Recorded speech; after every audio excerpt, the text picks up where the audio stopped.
Assalamualaikum sahabat, apa kabarmu hari ini? Semoga Anda dalam keadaan sehat. Amin.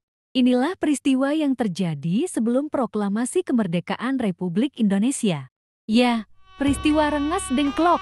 Sejarah peristiwa Rengas Dengklok terjadi tanggal 16 Agustus tahun 1945 atau sehari sebelum proklamasi kemerdekaan Republik Indonesia. Bagaimana kronologi kejadian monumental ini dan siapa saja tokoh-tokoh yang terlibat? Pada 14 Agustus tahun 1945, Sultan Syahrir mendengar kabar dari radio bahwa Jepang menyerah dari sekutu dalam Perang Asia Timur Raya. Syahrir segera menemui Soekarno dan Muhammad Hatta untuk menyampaikan kabar tersebut. Saat itu, Soekarno dan Hatta baru saja pulang dari Dalat, Vietnam, usai bertemu dengan pemimpin militer tertinggi Jepang untuk kawasan Asia Tenggara, Marsikal Trouchi. Kepada Soekarno-Hatta, Trouchi menjanjikan kemerdekaan untuk Indonesia. Silang pendapat pun terjadi di antara ketiga tokoh bangsa itu. Syahrir meminta agar kemerdekaan segera dideklarasikan. Namun, Soekarno dan Hatta yang belum yakin dengan berita kekalahan Jepang memilih menunggu kepastian sembari menanti janji kemerdekaan dari Nippon. Inilah latar belakang terjadinya peristiwa Rengas Dengklok. Soekarno dan Hatta tidak ingin salah langkah dalam mengambil keputusan. Di sisi lain, para tokoh muda mendukung gagasan Syahrir, yakni mendesak Soekarno-Hatta untuk segera memproklamasikan kemerdekaan. Dikutip dari buku Sejarah Indonesia Kontemporer, Peristiwa Sejarah Indonesia, dalam narasi Warkop 2017 karya Puspita Febri Setiani, Soekarno dan Hatta berpendapat bahwa kemerdekaan Indonesia yang datangnya dari pemerintahan Jepang atau dari hasil perjuangan bangsa Indonesia sendiri tidak menjadi soal karena Jepang sudah kalah. Kini kita menghadapi serikat yang berusaha akan mengembalikan kekuasaan Belanda di Indonesia. Karena itu, untuk memproklamasikan kemerdekaan Indonesia, diperlukan suatu revolusi yang terorganisasi. Maka dari itu, Soekarno-Hatta ingin membicarakan hal ini terlebih dahulu dalam rapat PPKI Panitia Persiapan Kemerdekaan Indonesia pada 16 Agustus tahun 1945 sambil menanti kabar terbaru dari pemerintah Jepang. Namun, golongan muda tidak sepenuhnya sepakat. Mereka tetap mendesak agar kemerdekaan Indonesia diproklamirkan secepatnya. Kronologi peristiwa Rengas Dengklok. Golongan muda mengadakan rapat pada 15 Agustus tahun 1945 malam di Pegangsaan Timur, Jakarta. Rapat yang dipimpin oleh Chairul Saleh ini menyepakati bahwa kemerdekaan Indonesia adalah hak rakyat Indonesia, tidak tergantung dari pihak lain, termasuk Jepang. Pada pukul 22 malam hari itu juga, Wikana dan Darwis menjadi utusan dari golongan muda untuk menemui Soekarno, juga Hatta. Mereka kembali menuntut agar proklamasi kemerdekaan dilakukan esok hari, yakni tanggal 16 Agustus tahun 1945.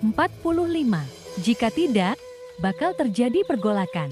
Dinukil dari konflik di balik proklamasi 2010 yang disusun Sen Sularto dan Doretiarini Yunarti, Bung Karno menolak seraya berkata tegas, "Inilah leherku, saudara boleh membunuh saya sekarang juga.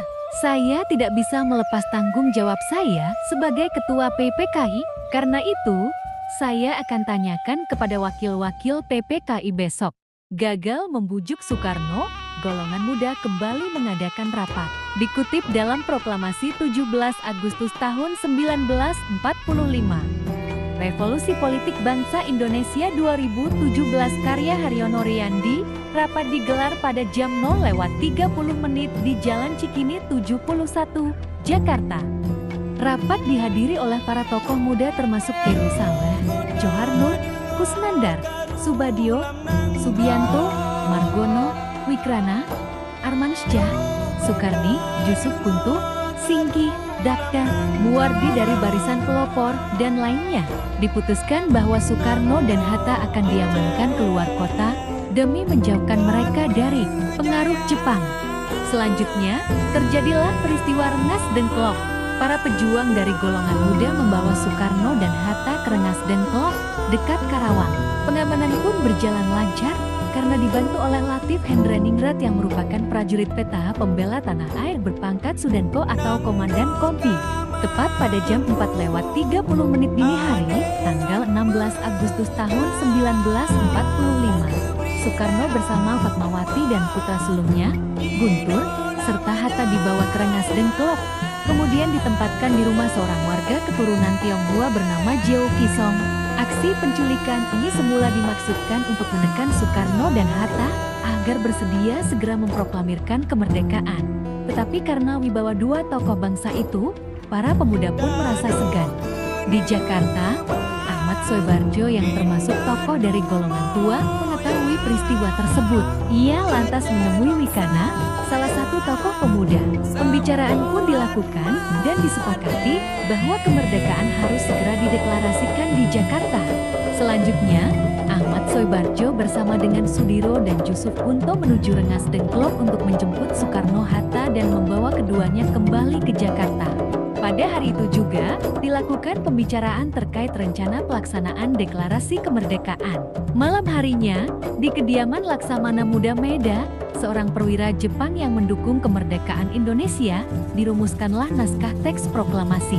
Keesokan harinya, tanggal 17 Agustus tahun 1945, Soekarno-Hatta membacakan teks proklamasi kemerdekaan Indonesia di Jalan Pegangsaan Timur nomor 56, Jakarta.